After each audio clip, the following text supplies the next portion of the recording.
किसी एमएलए का 300 का वैल्यू होता है, किसी एमएलए का 500 होता है, क्योंकि जितना जनसंख्या होगा उसके अनुसार। नमस्कार दोस्त, स्वागत है आपके अपने यूट्यूब चैनल विकास IAS में। आज के हम इस वीडियो में बात करने वाले हैं भारत के राष्ट्रपति के संबंधित चुनाव से लेकर के, भारत के राष्ट्रपति का चुनाव भारत में कैसे होता है। क्योंकि अभी हाल ही में भारत में राष्ट्रपति का चुनाव हुआ, जिसमें भारत के 15वें राष्ट्रपति के रूप में नवनिर्वाचित श्रीमती द्रौपदी मुर्मू चुनी गई है, जो उड़ीसा के मयूरभंज जिले की रहने वाली है, जो संथाल जनजाति से बिलोंग करती है। तो आइए हम इस पर बात करते हैं कि भारत के राष्ट्रपति का चुनाव भारत में कैसे होता है। उससे पहले कुछ बातें कर लेते हैं। जैसे आपको बता दें कि भारत में दो तरह की सरकार होती है, एक होता है संघ सरकार और एक होता है राज्य सरकार।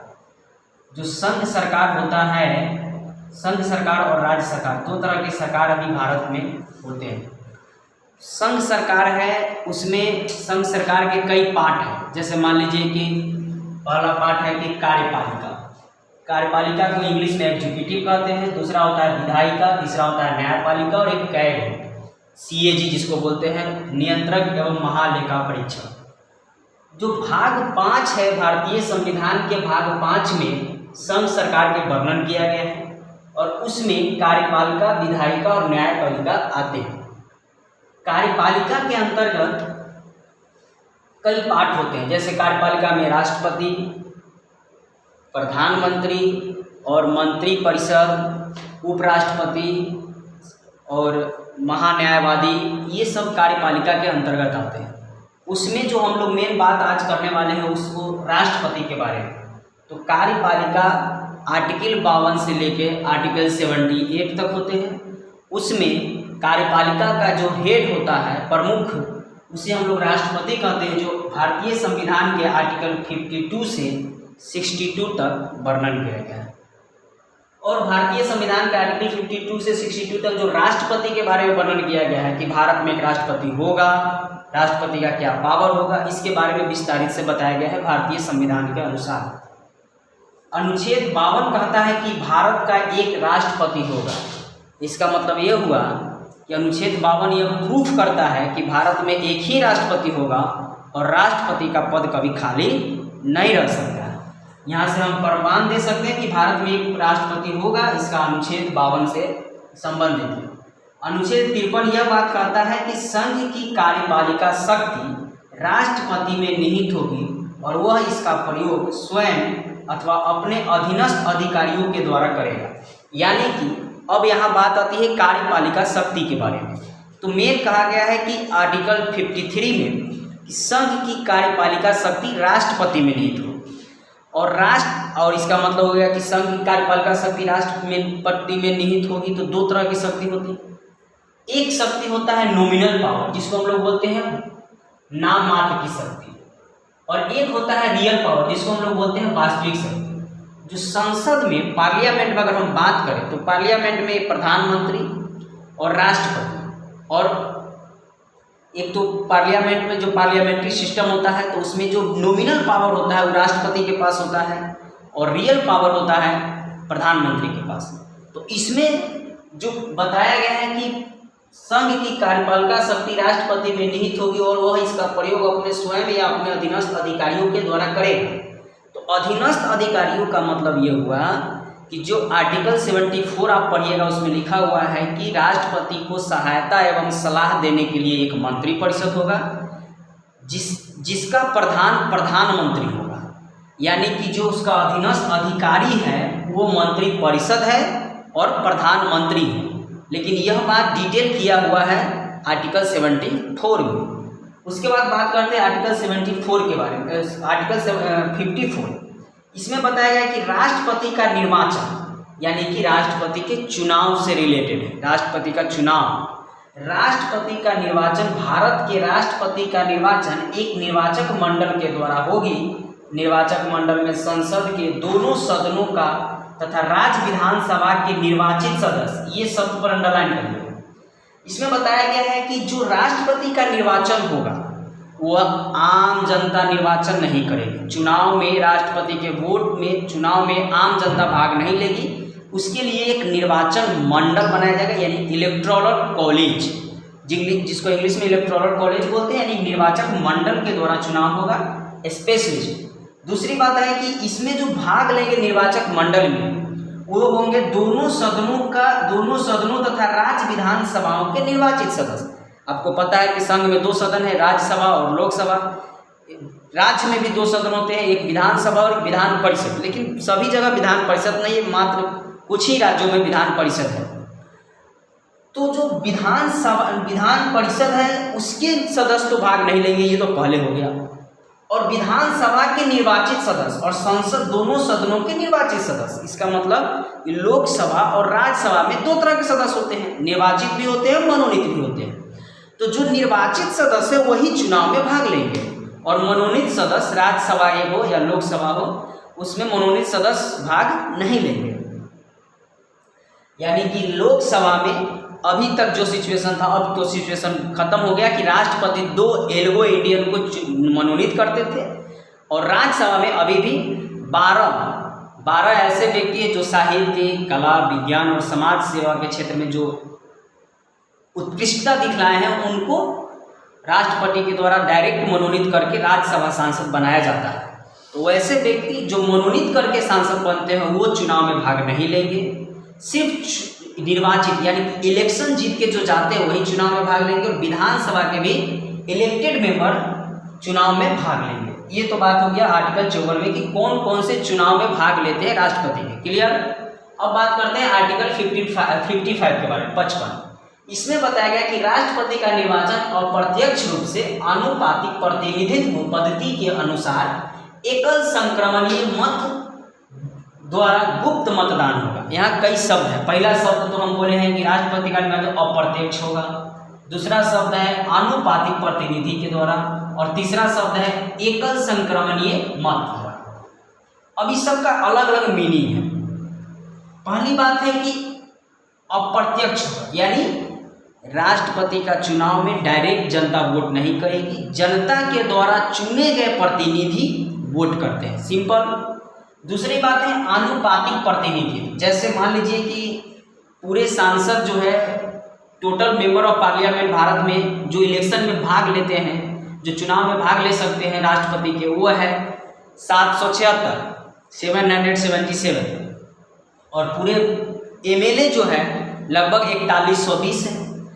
तो अनुपातिक प्रतिनिधित्व इसलिए लागू किया गया कि इसमें जो वोट करेंगे, इसमें जो राज्य का और केंद्र का जो सहभागी होगा वो बराबर होना चाहिए और हर राज्य का पार्टिसिपेट बराबर होना चाहिए वोट में। जो कि सभी राज्य की जनसंख्या ज़्यादा है, कहीं की जनसंख्या कम है, उसी अनुसार से उनको सीट दिया गया है। तो इसलिए अनुपातिक प्रतिनिधित्व का मतलब होता है कि सभी राज्य और विधानसभा जितना भी राज्य है या केंद्र है सभी के वोट बराबर हो जाना चाहिए, इसलिए इसको दिखाया गया है। और तो इसको अब बात करते हैं कैसे होता है। जैसे मान लीजिए कि एक एमएलए का हमको वोट प्राप्त करना है, तो हर राज्य के एमएलए का वोट वैल्यू अलग अलग होता है। जैसे मान लीजिए बिहार है, झारखंड है, यूपी है, सिक्किम है, तो सभी राज्य के विधानसभाओं के जो मेंबर होते हैं, एमएलए जो निर्वाचित होते हैं, उनके वोट वैल्यू अलग अलग होते हैं। और इसलिए हम लोग जो सिस्टम अपनाया है वो आनुपातिक प्रतिनिधित्व, क्योंकि उन सभी का बराबर से वहाँ पे प्रतिनिधित्व होना चाहिए। किसी भी मतलब कि न राज्य के और न केंद्र में कोई दिक्कत न, चूँकि सभी राज्य का अपना अपना जनसंख्या है और अपनी अपनी पार्टी है, इस कारण से सभी राज्य के वोटों की वैल्यू एमएलए का अलग अलग होता है। जैसे मान लीजिए कि एक एमएलए के वोट वैल्यू ज्ञात करना है, तो एक एमएलए के वोट वैल्यू कितना होगा, तो जिस राज्य की वोट वैल्यू ज्ञात करना है एक एमएलए का, उस राज्य की कुल जनसंख्या, राज्य की कुल जनसंख्या और डिवाइडेड कर देंगे जितना उसके निर्वाचित एमएलए हैं, कुल एमएलए, राज्य के कुल एमएलए।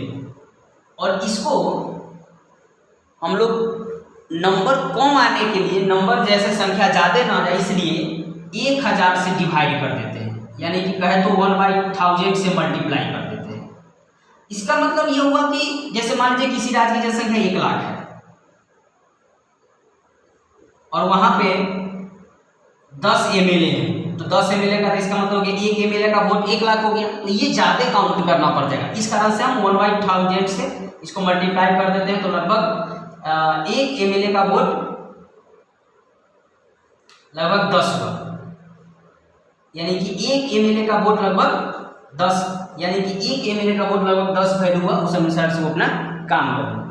अब बात आती है कि ये तो अनुपातिक प्रतिनिधित्व हो गया, तो ये एमएलए का वोट निकाल, अब पूरे राज्य के एमएलए का वोट निकाल के और टोटल मेंबर ऑफ पार्लियामेंट से डिवाइड करते हैं तो एक एमपी के वोट का वैल्यू आता है। यानी कि पहली बात तो ये हुआ कि हम लोग तो वोट डायरेक्ट नहीं करते हैं। दूसरी बात, अनुपातिक प्रतिनिधित्व के द्वारा होता है कि राज्य और केंद्र के वोट के समानता आ जाए। और इसमें जैसे मान लीजिए कि आम चुनाव में जो होता है, जो जहाँ पब्लिक डायरेक्ट वोट करती है, उसमें हम लोग जब वोट करने जाते हैं एक वोट देंगे तो एक वोट का वैल्यू होगा, लेकिन यहाँ पे एक एमएलए वोट देता है तो उसका एक वोट नहीं, किसी एमएलए का 300 का वैल्यू होता है, किसी एमएलए का 500 होता है, क्योंकि जितना जनसंख्या होगा उसके अनुसार से एमएलए की वोट वैल्यू। अब जनसंख्या कब का लेंगे हम, तो जनसंख्या जो लेते हैं राष्ट्रपति के चुनाव में उसको काउंट किया जाता है 1971 के सेंसस से, मतलब कि जो जनगणना हुआ था 1971 में, उस समय के जनसंख्या लिया जाता है। चूँकि उसके बाद बहुत से राज्य में जनसंख्या कमा है, बहुत से राज्य में जनसंख्या बहुत ज़्यादा बढ़ गया, कंट्रोल नहीं हो पाया। इस कारण से अगर अभी के जनसंख्या के अनुसार लेंगे तो किसी राज्य की वैल्यू ज़्यादा बढ़ जाएगा, किसी राज्य की वैल्यू कम जाएगा। इस कारण से राष्ट्रपति के चुनाव में जो जनसंख्या हम लोग काउंट करते हैं 1971 के जनसंख्या के अनुसार काम करते हैं। दूसरी बात की एक और बात है कि गुप्त मतदान होना चाहिए। गुप्त मतदान का मतलब मतदान गुप्त होता है तो सब आदमी समझते हैं। एक शब्द आता है एकल संक्रमणीय मत प्रणाली। जैसे एक होता है कि एक वोट होता है कि एक आदमी गया, एक आदमी को वोट देके वरीयता क्रम के अनुसार सीधे गया और एक आदमी को वोट दिया चला है। इसमें होता है एक आदमी जब एक आदमी को वोट देगा तो किस आदमी को वोट जाएगा उसको भी पता नहीं। संक्रमणीय मत प्रणाली तो एक आदमी वरीयता क्रम के अनुसार वोट चुनेगा। जैसे मान लीजिए कि कई व्यक्ति खाना, जैसे मान लीजिए ए नाम के व्यक्ति है, बी नाम के, सी नाम के, एक आदमी वोट देने गया, वरीयता क्रम के अनुसार कहा कि पहले नंबर पर ए पसंद है, दूसरे नंबर पर बी, तीसरे नंबर पर सी, और इन लोगों ने ए बी सी को वोट किया। मान लीजिए कि फर्स्ट राउंड की काउंटिंग हुआ, ए आदमी नहीं जीता तो सेकेंड राउंड की काउंटिंग में जीतेगा, थर्ड राउंड की काउंटिंग में जीतेगा। यानी कि एक आदमी का कई जगह वोट गया, मतलब कि उनका जो संक्रमण हुआ कई जगह हुआ, उनका जो एक बढ़ते क्रम में वरीयता क्रम लिया गया उसको बोलते हैं एकल संक्रमणीय मत प्रणाली। अभी तक बीबी गिरी जो दूसरे राउंड की गिनती में जीते हैं, फर्स्ट राउंड की, जो फर्स्ट राउंड में कम से कम 50% + 1 वोट आना चाहिए। यानी कि इसमें जो होता है कि इसमें जैसे मान लीजिए कि जनरल चुनाव में होता है 1000 वोटर है और मान लीजिए कि 3 कैंडिडेट वहाँ पे चुनाव लड़ रहे हैं, तो एक कैंडिडेट को 400 आ गया तो बाकी कैंडिडेट को 300 आया तो भी 400 वाला जीत जाता है। लेकिन इनको अगर ऐसे देखा जाए तो 50% + 1 वोट नहीं, फिर भी ये चुनाव जीता है। 600 आदमी रिजेक्ट करने के बाद भी चुनाव जीत रहे हैं, इसका मतलब 600 आदमी का प्रतिनिधित्व नहीं कर पाते। इस कारण से थॉमस हेयर नाम के व्यक्ति ने इस एकल संक्रमणीय मत प्रणाली को लागू करवाया, क्योंकि इसमें होता है कि आपको 50% + 1 वोट आना ही चाहिए, और इस कारण से इसको हम एकल संक्रमणीय मत प्रणाली कहते हैं। आर्टिकल 56 में राष्ट्रपति के पद के बारे में बताया गया कि राष्ट्रपति का पद 5 साल का होगा, जब तक वो पद पर बने रहेंगे। उसके बाद चुनाव होगा, जब त्याग पत्र दे सकते हैं उपराष्ट्रपति को, पुनर्निर्वाचित हो सकते हैं। भारत में एक राष्ट्रपति कई बार चुने जा सकते हैं, अमेरिका में मात्र 2 बार चुने जाते हैं। आर्टिकल 50 राष्ट्रपति के निर्वाचन होने के लिए जो क्वालिफिकेशन है, भारत का नागरिक होना चाहिए, 35 साल की आयु पूरी कर चुका होना चाहिए, किसी भी लाभ के पद पर न होना चाहिए। ये सारी बातें, मुझे उम्मीद है कि आपको ये वीडियो बहुत पसंद आई होगी।